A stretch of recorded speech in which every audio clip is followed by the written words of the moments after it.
ادھر کل قومی اسمبلی میں وزیر اعظم سید یوسف رضا گیلانی قائد حزب اختلاف کی تقریر میں اٹھائے گئے کچھ اعتراضات کا جواب دے رہے تھے ناظرین، اور وہ یہ کہہ رہے تھے کہ ڈرون حملوں پر اپنا موقف دے رہے تھے، کچھ لگے لپٹے الفاظوں میں اپنی بے بسی کا اظہار کر رہے تھے۔ ان کا یہ کہنا تھا کہ ڈرون حملوں پر ہم احتجاج کرتے رہتے ہیں کیونکہ یہ دہشت گردی کا کوئی حل نہیں ہے۔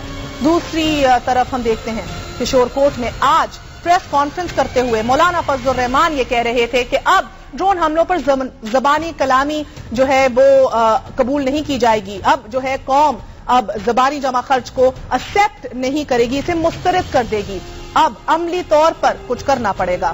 نیچرلی کوشچن رائز، سوال یہ ہے کہ کیا پاکستان عملی طور پر ایک سپر پاور کے خلاف کچھ کر بھی سکتا ہے یا ہمیں ڈرون حملوں کے خلاف پہلے کی طرح اب بھی آنکھیں بند کر لینی چاہیے؟ اور اسی پہ بات کرنے کے لیے آج ہمارے ساتھ موجود ہیں سیکیورٹی اینالسٹ زید حامد صاحب۔ زید صاحب السلام علیکم، بہت بہت شکریہ ہمارا ساتھ دینے کا۔ جی بہت شکریہ، وعلیکم السلام۔ زید صاحب فرمائیے گا کہ پاکستان امریکہ میں ڈرون حملے روکنے پر پاکستان جو ہے کہہ رہا ہے کہ ڈرون حملے ادھر روک دیے جائیں، مگر کیا ہماری اتنی حیثیت اتنی اوقات بھی ہے یہ کرنے کی؟ ہم دیکھ رہے ہیں کہ عسکری قیادت بھی سیاسی قیادت بھی ایک ہی بات کا مطالبہ کر رہی ہے مگر وہ ڈرون نہیں رک رہے۔ سر اگر ہماری آج یہ مجبوری ہی ہے تو پھر شاید ہمیں اس طرح کے مرثیے پڑھنے بھی چھوڑ دینے چاہیے، قوم کو بیوقوف بنانا بھی چھوڑ دینا چاہیے۔ دیکھیے ایک بات ذہن میں رکھیے گا کہ مشرف دور کے بعد جب یہ نیا سیٹ اپ آیا ہے جس میں ایک سو کالڈ جمہوری حکومت آئی ہے، اس کے بعد جنرل کیانی کی قیادت میں فوج غیر معمولی محتاط ہے کہ پاکستان کی سیاست اور معیشت میں دخل نہ دے۔ یہ پہلی مرتبہ پاکستان کی تاریخ میں ہوا ہے کہ فوج نے اپنا رول محدود کر لیا ہے صرف سیکیورٹی آپریشنز پر، وہ بھی ری ایکٹیو سیکیورٹی آپریشن جو پاکستان کی سرحدوں کے اندر دہشت گردی ہو رہی ہے، اس کو روکنے کے لیے فوج کارروائی کر رہی ہے۔ آپ کو یاد ہوگا پچھلے دنوں وزیر دفاع کا ایک بیان آیا تھا جس میں وزیر دفاع نے کہا کہ ہمارے پاس ٹیکنالوجی نہیں ہے کہ ہم ڈرونز کو مار کے گرائیں۔ اس کے جواب میں اگلے ہی دن ایئر چیف کا بیان آیا کہ حکومت ہمیں حکم دے تو ہم جب چاہیں ڈرونز مار کے گرا سکتے ہیں، حکومت ہمیں اجازت نہیں دے رہی۔ اور یہی معاملہ، یہی بیان وزیر اعظم نے پارلیمنٹ میں کل دیا ہے کہ ہم ایک ڈپلومیٹک طریقہ استعمال کرنا چاہتے ہیں ڈرون حملے روکنے کے لیے اور اپنے فرینڈلی ممالک سے رابطے کر رہے ہیں۔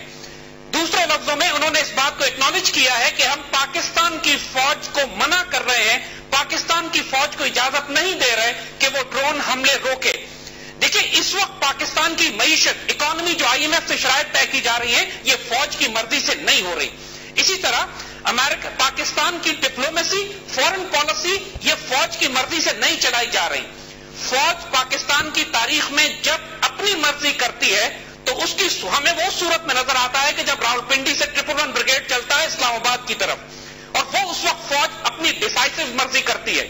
اس وقت جو فوج کی قیادت ہے وہ سویلین قیادت کے نیچے کام کرنا چاہتی ہے، آئین کے اندر رہتے ہوئے کام کرنا چاہتی ہے، پاکستان کے قانون کے اندر رہتے ہوئے۔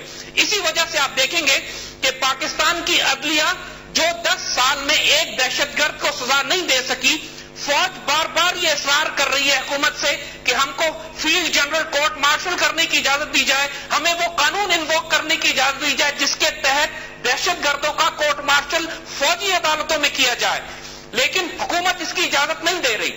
سپریم کورٹ بھی یہ ریئلائز کرتی ہے کہ اینٹی ٹیررسٹ کورٹس دہشت گردوں کو سزا نہیں دے رہی، اس کے باوجود فوج کو اجازت نہیں دی۔ اچھا ایک سیکنڈ زید حامد صاحب، قطع کلامی معاف، آپ کی بات سے میں یہ سمجھ رہی ہوں کہ آج بالکل کلیئر کر لیں جی کہ ڈرون حملوں کا جو تعلق ہے یہ فوج کی قیادت، ایئر فورس جب چاہیں ہم ڈرون رکوا سکتے ہیں، لیکن اس کا مطلب یہ ہوگا کہ فوج کو لٹرلی سول حکومت کے خلاف بغاوت کرنی پڑے گی، اور یہ وہ چیز ہے کہ جس کے لیے اس وقت فوج تیار نہیں ہے اور نہیں کر رہی، اور صحیح معنوں میں نہیں کر رہی۔ اس کو قانون کے دائرے میں رہ کر سپریم کورٹ کو اس پر نوٹس لینا چاہیے۔ حکومت کی رسپانسبلٹی ہے کہ ڈرون حملے رکوائے۔ ابھی جنرل پاشا جو امریکہ گئے ہیں، لینگلے میں جو انہوں نے وقت گزارا ہے، ایک سخت پیغام دیا گیا ہے اگر کوئی مزاحمت ہو رہی ہے اس وقت امریکہ کے خلاف تو یہ ہمیں صاف ماننا پڑے گا کہ وہ آئی ایس آئی اور فوج کی طرف سے ہو رہی ہے۔ اس وقت آئی ایس آئی اور سی آئی اے کے تعلقات پاکستان کی تاریخ میں کبھی اتنے خراب نہیں ہوئے جتنے آج خراب ہیں۔ ان تعلقات کو ختم نہیں کیا جائے گا، لیکن کم از کم شرائط پاکستان کی مرضی کے مطابق ہونی چاہیے۔ اچھا یہ بتائیے زید صاحب مجھے یہ بتائیے، آپ کی اگر مجھے اجازت دیجیے زید صاحب، آپ کو میری آواز آ رہی ہے؟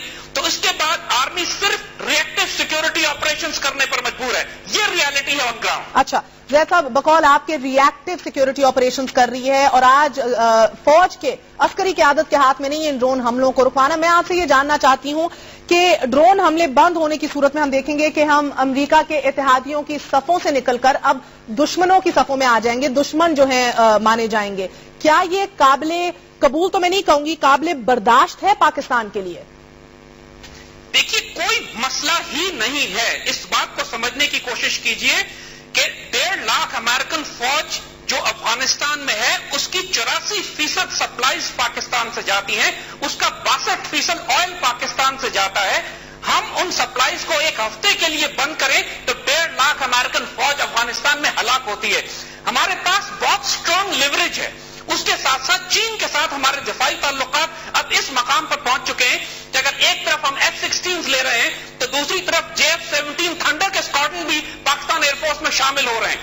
تو ہم دفاعی معاملات میں بھی اس وقت امریکہ پر ڈپینڈنٹ نہیں ہیں. اور جہاں تک معاشی معاملات کا تعلق ہے، اس حکومت کی ساری پالیسیز تو ہیں ہی IMF سے قرض لینے کے اوپر. لیکن اس کا مطلب یہ نہیں ہے کہ پاکستان اگر IMF سے قرض نہ لے تو ہم تباہ ہو جائیں گے. یہی وہ تھریٹ ہے جو یہ حکومت بار بار فوج کو اور قوم کو دیتی ہے.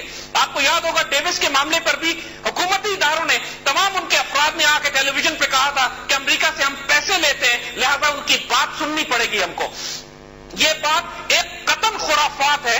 پاکستان کے اپنے وسائل، ہماری اپنی اسٹریٹجک پوزیشن، ہماری اپنی ضرورت ہے امریکہ کو اور نیٹو کو. اس وقت کسی صورت میں بھی وہ پاکستان کو نقصان نہیں پہنچا سکتے. ہم اپنی شرائط منوانے تو پھر اجازت دیجیے مجھے ایک چھوٹا سا وقفہ لینے کی زید حامد صاحب، کیونکہ وقفے کے بعد ہم آ کے پوچھیں گے کہ یہ 335 امریکن پرسنل جو ہے، امریکی پرسنل جو ہماری سرزمین پر، آپ کی اور میری سرزمین پر جو کھلم کھلا پھر رہے ہیں، وہ آخرکار کون ہے؟ اور آج تک ہماری چلیں سیاسی قیادت نہیں، عسکری قیادت کو بھی یہ کیسے نہیں پتا کہ کتنے امریکی پرسنل پاکستان میں پھر رہے ہیں، وہ کس طرح کی خفیہ ایکٹیویٹیز کر رہے ہیں، یہ جاننے کی کوشش کریں گے. یہ چھوٹے سے وقفے کے بعد ہمارے ساتھ رہیے گا. دس از لاٹس مور ٹو کم.